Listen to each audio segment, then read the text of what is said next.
What is up, everybody? This is Phil with the Me and the Moron podcast. I'm here with Big Sexy Tony down in Florida on the Gulf of America. How's everybody doing this week? Thanks for tuning in. America, hello again, my fellow Americans and Democrats. I just want to, before we get started, some housekeeping. I just want to remind you that we're probably available now everywhere where you get your podcast. So that's going to be on your Apple app. It'll be on Spotify very soon. I'm working out the kinks with them. I don't know what their problem is, but it'll be on Spotify soon. China runs them. Yeah. Should be on iHeartRadio, Amazon Music, and we have the video version of our podcast on YouTube. So tune in, please share. The support is much needed and much love. Thank you so much. And you get to see me. And you now get to see Big Sexy live in person. So correct. How's it going? I see you sporting the USA hockey jersey. We just That's right, Ron. I broke out the old Rocky Balboa. There you go. Yeah, that's right. I'm less festive than you, unfortunately. I'm sorry. In case some of you are not aware, Phil and I are tremendous hockey fans, and this is in support of Team USA in the Four Nations face-off. That's right. Which starts tomorrow. Yep. Super Bowl Sunday, which just passed. Did you watch? I did not. I don't participate in the Communist Bowl. Well, that'll be my first topic here. So Super Bowl Sunday, I don't know if you heard, Kanye West did an ad again, just recorded on his iPhone. He paid $7 million for this. And it was just like, go to my website and Yeezy.com. And if you went to his website, he was selling a singular white T-shirt with a black swastika in the middle of it. I did hear about the commercial, and I ordered 2 shirts.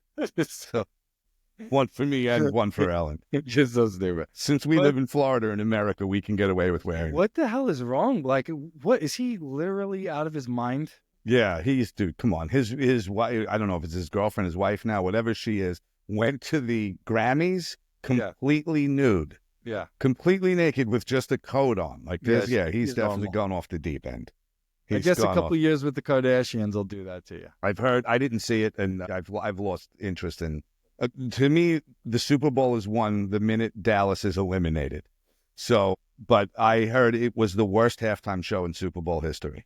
So I'm hearing, I didn't see it.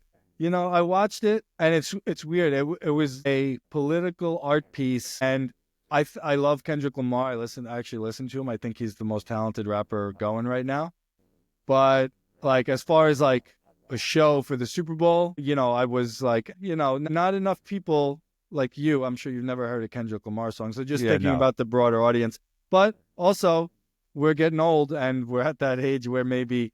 Oh, yeah, it's the younger people's time. Yeah. I mean, it's their music, but I just heard the show itself was awful. Like the stage show, I heard all of it was just terrible. I didn't see it, though. I didn't even see a replay of it. So I was reading a lot of the cool, like, hidden political undertones of the whole thing, and it's super creative, and, it is what it is. I'm there for the commercials, really. I did hear that they booed Taylor Swift. They did. So that's a bonus. I mean, maybe America is turning the corner finally. And her boyfriend cried. So, yeah, he focused too much on Taylor. Yeah, that was a great night. And then I saw something great. As soon as they lost, it said like something, there was a meme about Taylor Swift looking for her next NFL boyfriend because Kansas City lost. So I'm sure she'll be writing a song about this breakup eminently. Can you imagine she was the Super Bowl halftime performance and she had to like be all happy while her boyfriend getting clobbered? Down by like 30 points at halftime. That would have been priceless. We could have did a show just about that. Boring game. But I wanted to briefly rant about my electric bill. There's a charge, I don't know if you know, but in Connecticut, it's a law that you must have a public benefit fee on your bill. And this equates to basically 25% of my bill. So I have $51 this month is going to the public benefit. And like, what public is it benefiting? Is it going to the homeless directly? Is it going to like... We're charging homeless iPhones? Like, what are we doing? What public is it benefiting? In the summertime, my bill is like $500-600 a month because we're running ACs. And because Phil has a tremendous house, because he has it like that. I'm in Connecticut now because I am, yes, in fact, better than everybody. That's correct. That's correct. He's almost living in the Gulf of America, but he's better than most of you. So, but when my bills, by the way, is not hard to do. My bill's $500-600 in the summer, and the public benefit portion is $150. It's like crazy. Yeah, So I it's like just it's moved over here. 20% of your bill going to the public benefit. I just Yeah. want to know who is it going to? I just moved here. I'm sure there's a resistance to this, but I'm gonna find out how to join. Oh, Sign up there's a for that. lot of Democrats in Connecticut. I'm positive there's a resistance. I'm certain they're drawing I up their posters If and I everything find right out now. that a Democrat caused this law, I'm gonna look it up. Next episode, I'll find out, and if it is, I'll register as a Republican. Well, you should have done that already when Democrats voted to have 80,000 extra IRS agents hired to audit themselves. Well, all right. So, first topic I wanted to chat about with you was the Pentagon. News agencies, if people don't know, have offices in the Pentagon building because their reporters are there covering the wars and the military. Correct. So, as a courtesy, the Pentagon provides office space for big newspapers and publications and TV outlets. So, the Pentagon this last week removed the office of the New York Times, Politico, NPR, NBC News, and in its place put the right-wing outlets Breitbart, the New York Post, BuzzFeed, and One America News. But you left out the left-wing news that they removed. You said you left out the word left-wing news. It's not, you know what? You say that, but okay. Yes, the New York Times leans left with some stories, but there are nonpartisan stories that they do, especially with war and the Pentagon, that have won Pulitzers, that have saved lives, that have been breaking stories. But this also is nothing new. There have been many administrations that have put their own the news reporting agencies that they hand chosen, which ones they want at the Pentagon. This is not like the first administration to remove reporting offices. But these are like major ones have never been removed. But yeah, but you're talking about the New York Times 50 years ago. It's getting worse and worse and worse, leaning left. Yeah, but we're talking about war coverage. The New York Times alone, I have some stats here, has won 137 Pulitzers, most of any newspaper. NPR and Political have also been awarded for reporting on military conflicts. And, Breitbart, OAN, the New York Post have 0 Pulitzers, and they don't even have war coverage. They don't even have any journalists on the ground in any major war. Yeah, but we covered the Vietnam War for 7 years, and we were told we're winning. That's all we need to hear. We're winning. That's all. That should be the news being reported about war. We're winning. That's all we want to know. America wins again. Trump, I think, is just looking for, and his abusive alcoholic new head of the Pentagon, Pete, are just looking for state-run media. And that's what they're going to get with these. Well, he wants media that, naturally he wants media that's impartial to him. Yeah, which is not the definition of journalism. Well, we've lost the definition of journalism in 2016. That went out the window. Journalism went out the window in 2016. There's literally you're either on the left or on the right. There's no middle ground anymore. Just like the country, there's no middle ground anymore. You're either a left-wing media outlet or a right-wing media outlet. There's no more like Walter Cronkite came on and that was the only news source you watched at 6 p.m. and that's it. Almost every. Long gone are the great reporting of public broadcast companies. You're everything today's private cable news and owned by someone privately, and you're getting their views. You're getting their views. But still, especially when you're talking about political coverage here domestically, yes. But overseas coverage, like the journalism and the war coverage, they're not. I don't think they're slanted left or right. Well, that's why the only one I like to watch as far as that goes, I watch ABC World News Tonight. That one, you get the news from around the globe. It's not very, doesn't delve too much into American politics. It's just news around the globe, and that's it. The way news used to be reported. The news today is like, Trump sneezed today and people were offended. And then somebody on the other side was like, well, Trump became God today. And, and the world applauded. It's just so insane that you can literally have a story, an actual story took place, and depending on which news media you're getting that story from, it's either the worst human being alive and Hitler, or he's Jesus. It's unbelievable. There's no middle ground at all with anyone. That's America now. That's America now. Yeah. In his second term Thanks, Hillary.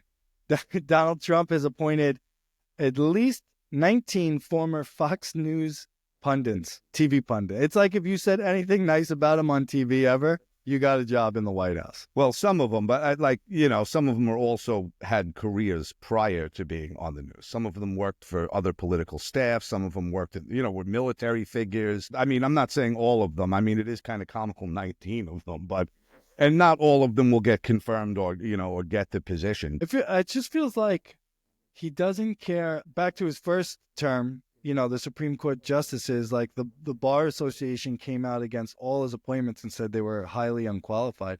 It seems like that being qualified doesn't seem to be a thing anymore. It's like, do you agree with me? Will you die on this hill with me? And you're my guy. Correct.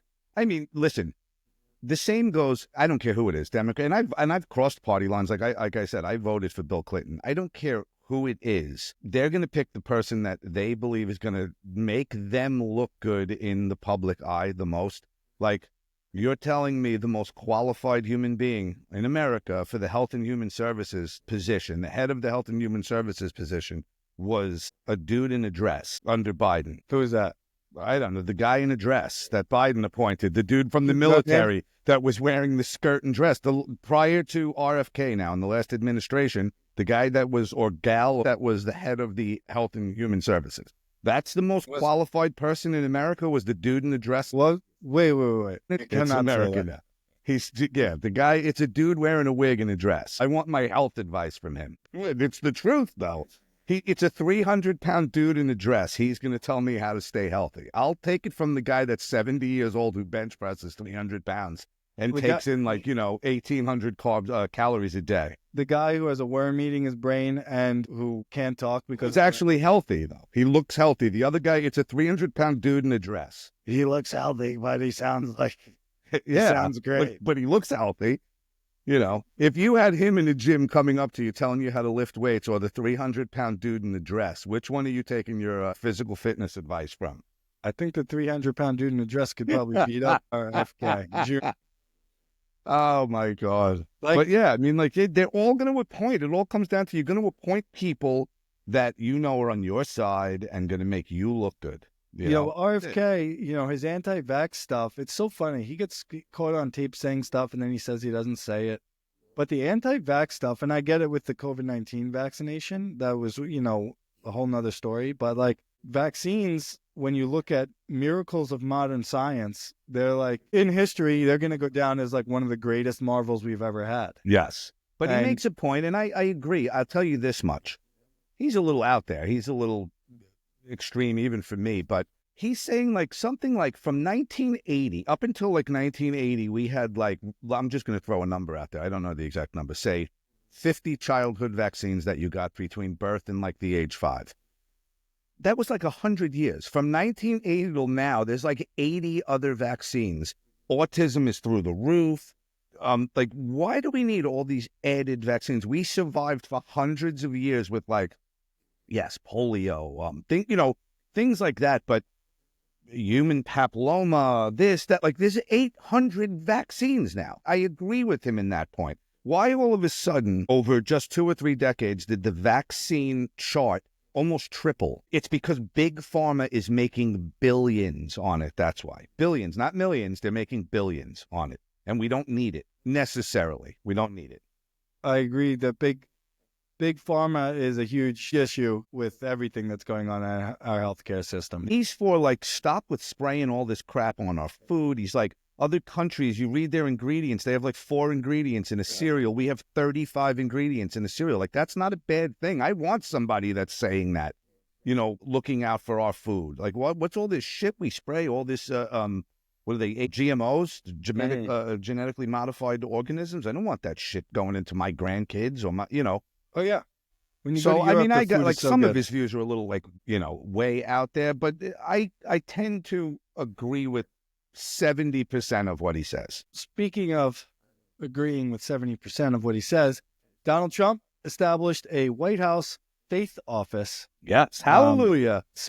Sparking significant debate. Woo! Can I get an amen? Regarding the principle of separation of church and state. The principle, often referred to as separation of church and state, was emphasized by founding fathers like Thomas Jefferson, who advocated for the wall of separation to prevent government involvement in religious affairs. And Trump, the least religious man on earth, literally never went until he was running for office. Did the photo Well, you op. don't know that. Did you follow him around on Sundays? I was around. I was around. And yeah, we he were was at his also not we were there. at his casino. Yeah. That doesn't mean we followed him around. And he goes outside and holds the Bible upside down. It's just insane. And the religious right, they just eat into it. Oh, It's I can't take it. I can't. Like, you know Crazy. me, I'm not religious at all. I joke or whatever. And I'm not a conservative. I lean more towards the middle. I'm a Republican, but I'm not that extreme right with the, I could give a shit less what a woman, I could care what a woman rips out of her body. I don't care. I don't care about your God. You pray to whoever you want. It makes no difference to me. I don't care. Like, none of that matters to me. And I 100% believe in separation of state and church. Yeah. Religion should have nothing to do with government at all. And now Especially since organized religion is responsible for more deaths than every world war combined in every country. Yep. That doesn't mean I'm against it. If it's good for you and it helps you get through the day, that's, listen, whatever. You want to, pray to whoever you want to, that's great for you. But it has no business in politics. None. Now they're talking about letting religious schools get federal funding. This is nuts to me. They don't pay taxes. Think about this, but think about it in this sense.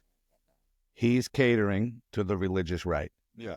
But did not Biden cater to the DEI and the LGBTQ to keep their vote the same? He's trying to keep that. But he's trying to keep the support for bills and things passed because many members of Congress and the Senate are religious. It's all politics. At the end of the day, it's all politics. You think he honestly cares if there's a department that's religious? They're fake religious. They're fake religious. Of course, 100%. Because the RNC convention crashed the gay dating app Grindr this year. Right. Literally. I've often said this: the guy praying at church on Sunday. Well, there's a difference between the guy praying at church on Sunday and the guy praying at the poker table. The guy at the poker table actually means it. That's the way I look at it. Yeah, I agree. With that, I agree with 100%. There's no place for religion in politics. None whatsoever. And for our big topic today, let's talk about President Musk. Love him. My man, Elon. Love him. We briefly touched on this in the first episode, but Elon, under just the authority of the Oval Office, he's been rampaging through the government, firing and shutting down programs, stopping payments. Basically, like he did with Twitter, it's a zero-sum game. Tear it all down and build it back up. Well, on that, though, is that not a campaign thing that Trump's? I mean, he is doing what he said he was going to do. He was going to investigate all of it, and expose all the corruption and all the money that's being misappropriated and misused. And that's what what he let him off the leash to do. But the way he's doing it is it's illegal technically, because every dollar that he's stopping funding was debated and voted on in Congress, which has the power to spend money. Correct. So he's basically overriding Congress. Correct. And courts are trying to stop him, and is ignoring that. Yep. No, you're correct. And there's no oversight. The premise of it I love. I want to know. And I said this to somebody. I was having a conversation with somebody on the phone, and I said, like, the people that are annoyed by him opening the books to America, this is your money. Only an idiot would not want him to open the books and see where our money's going. I think it's just the way he's doing it and the checked authority that he's doing it with. He sent Elon Musk is running around with 19-year-old college students, basically shutting down offices and making people justify their existence. Right. With money that's already been appropriated by Congress. Yeah. You know, but in on the other hand of that conversation is that money, can we audit it? Can we find it? Can we see where all of it was spent? The answer is no. It's unbelievable. I mean, it's literally unbelievable. You and I, before we logged on for the show, were talking about that, how they haven't passed an audit in 7 years, you said? 7 years. The Pentagon hasn't passed the military budget. Yeah. Where's the money? No one knows. Sorry. Can we get more next year? It's insane to me. This is our money. The FEMA thing, you're aware of what's going on with FEMA, right? With the $59 million sent to New York City this week after the White House was said that no more money from FEMA will be sent to fund illegals staying in hotels. And they went in a roundabout way and sent $59 million to New York I believe 49 million was for hotel bills for illegals. I mean, this is our tax money housing illegals. This is insane, literally insane to me. And people are up in arms over it, saying like he's going to put these poor people out. This is our money. This is our money. You pay taxes. This is crazy. $59 million to house illegals in hotels in New York City. But not even that's probably bills from the past that they had to cover. You know, but again, it should have never been. This money should have. So apparently, I think it's 3 or 4. It just happened today. The 4, I believe, highest ranking members of FEMA were all fired. The Secretary of State, the new Secretary of State, she fired all 4 of them after finding out that this payment was sent to whoever in New York. I don't know if it goes to the mayor or, I mean, you can research that in 2 seconds. All 4 members were let go for the reason was circumventing the direction of the White House. They went around the White House anyway and sent the money. So they're fired for that. That's our money. They're fired for that, circumventing, right? Just like you said. Correct. But Elon and Trump are circumventing Congress right now. Correct. So, and there's no, the checks and balances that our founding fathers built this country on and what made us the biggest, strongest country in the world, now we're trampling on that and we're pulling out those pillars. You're 100% right, but the only weird thing about it is he's circumventing it and exposing it to us to see how, just how much is corrupt and where nobody can account for money. But yeah, for as much corruption, there's equally or maybe more good stuff that's going. Well, that's funny you brought that up because the most recent episode of The Daily Show with Jon Stewart, he had on a member of, I want to say FEMA she was a high-ranking member of the USAID, and she was saying, even Jon Stewart called her out on it. She said, just because money isn't accounted for and no one knows where it goes doesn't mean that fraud took place or misappropriation took place. And Jon Stewart looks at her and says, no, that's exactly what it means. That's 100% what it means. If I gave you $100 million and you can't tell me where it went, then I'm holding you responsible. Then there's something wrong, and the entire thing needs to be brought down. Well, so I agree with you that it's because it's such a tricky situation. They can't go around the Constitution to do it, but yet there's that part of me that I want them to do it. I want to know where all this money's going. And the thing is, now we have Trump's a convicted felon who won re-election, has never faced consequences really for any of his illegal actions. You mean the 34 felonies that were misdemeanors for every single person that was tried for those same things before him, and not one person ever actually tried? And trying to overthrow a free and fair election, all that stuff. No proof of that. That's why it was thrown out. So no proof of that. He was never charged. That's just more made-up leftist propaganda. So we have a president who has lived his life based on bucking authority. Elon, too. He's been in situations in California when he started his companies where California said, don't do X, Y, and Z. And he just did it because he knew he had the money to tie them up in courts forever. Yep. So we have 2 guys now. Well, someone said today something about the $100 million, or we didn't touch on that yet, about, I'll bring it up quickly and then we could touch on it in a minute. But apparently President Zelensky of the Ukraine has now said publicly he only received $71 billion out of the $171 billion the U.S. supposedly sent him. So the conversation is, where's the other $100 billion? No one seems to know. And then someone said on X to Elon, or, tagged him in it about, well, what about the $100 billion he took in government money that the government... But and then he simply responded, but I can account for that money. I can account for it to the penny. Where's the $100 billion of American tax money that supposedly went to the Ukraine? Well, it doesn't mean Zelensky could be right. He might have never gotten it. Well, where is it? I want to know where it is. $100 billion. It's a leaky bucket. Everything in our government's a leaky bucket. Yeah, but we're not talking, which is still to you and I, a ton of money, $100 million. We're talking $100 billion. You know what that does for our country, for our infrastructure? $100 billion. It's just gone, and we'll never know. Where is it? It's just gone. Let's not talk about that anymore. So I agree with you, and I agree with Trump and Elon about the waste, how they're going about this. is a little scary of the consequences or what to come. Of Yeah, this. it's And like the precedent it's to like steps. McCarthyism almost, like just kicking in a door, and we're just, we're going to take your books whether you like it or not. And I agree. Again, I love the premise of it. It's our money. I want to know where every penny of it went, and I want to know who's crooked. If there was a single politician that had his pockets lined with any of that money, hang him publicly for treason. It's our tax money, and I'm sick of it. I'm sick of it. Like, my kids can't buy a house, but $100 billion goes missing, and nobody. That's okay. It's all right. Yeah. Oh yeah. It's Well, that's our government. Yeah, it's crazy. It's absolutely crazy. But on that note, at least he's going about it incorrectly, but at least he is doing what he said he was going to do. I'm going to open the books and expose it all. Early in February, President Donald Trump announced the imposition of 25% tariffs on imports from Mexico and Canada, set to take effect on February 4th.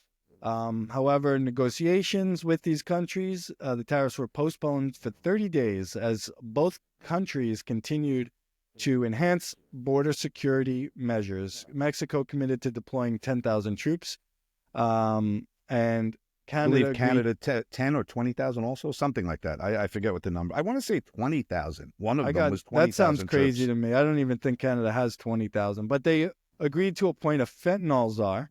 Yeah. And fentanyl smuggling in the United States predominantly occurs at the southern border.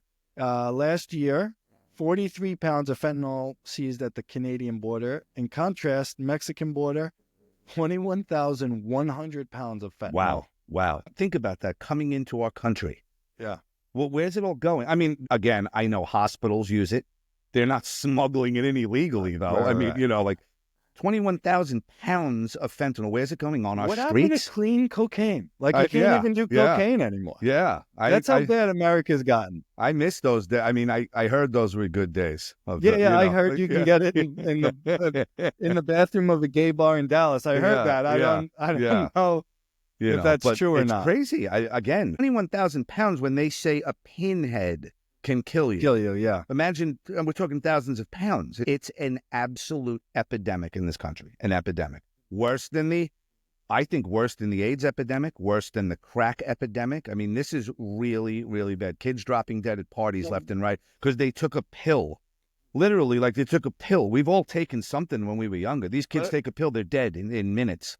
I don't understand, like, why are they mixing fentanyl in with these? Like, why does coke, ecstasy? Because apparently, again, I'm no chemist, but when mixed properly, it enhances the high like tenfold. So now your customers will come back to you because it's the best quality. But you can OD someone with, miscalculating by literally a pinhead. Somebody I'm sure dies. It's real geniuses doing the mixing. Oh, too. yeah. It's like Cliff with one tooth in the middle in a double wide trailer somewhere, mixing that shit. So, I mean, it's an epidemic. I applaud the president for wanting to address it. It should be number one on our list to stop this drug epidemic. Yeah. It's really bad with the kids right now. And I mean, you're talking about kids that weren't drug addicts, that weren't went to a party in college, that were, good kids, went to a party, did a line of what they thought was coke, and they're dead. Yeah. And they're dead instantly. I mean, people will say, oh, then they weren't a good kid if they were doing coke. That's not true. We've all done our thing as teenagers, Yeah. All right. As we wrap things up in this episode, give me a prediction. Prediction would be nice too, but give me something that people can enjoy. Recommendation. Anything you recommend for people? I know a lot of people are into all these cooking shows and Beat Bobby Flay and all that stuff. I started a really good series with I forget his name. It's called The Bear. He played Lip in Shameless. Apparently he's won back-to-back Emmys for the show. It is addicting. It's fantastic. He's a chef in Chicago. A lot of family drama issues, but really, really good show, especially if you're into that whole cooking genre thing. Great show. So nice. Me and my wife are hooked. We binging The Sex Lives of College Girls. It's on HBO if you have HBO, or Max they call it now. Yeah, I have it. So funny. It's so well written. Oh, it's a show. It's not a documentary. Yeah, it's a show. The right, Sex Lives of College Girls, I think it's called. Absolutely hilarious. So we're tearing through. We just finished season 1. We're starting season 2. Okay, good stuff. All right, kids, that's all for us for right now. We're going to try to hit you another one next week on Monday, so stay tuned and be sure to follow us and subscribe and listen to us everywhere you can. Yes, and go USA.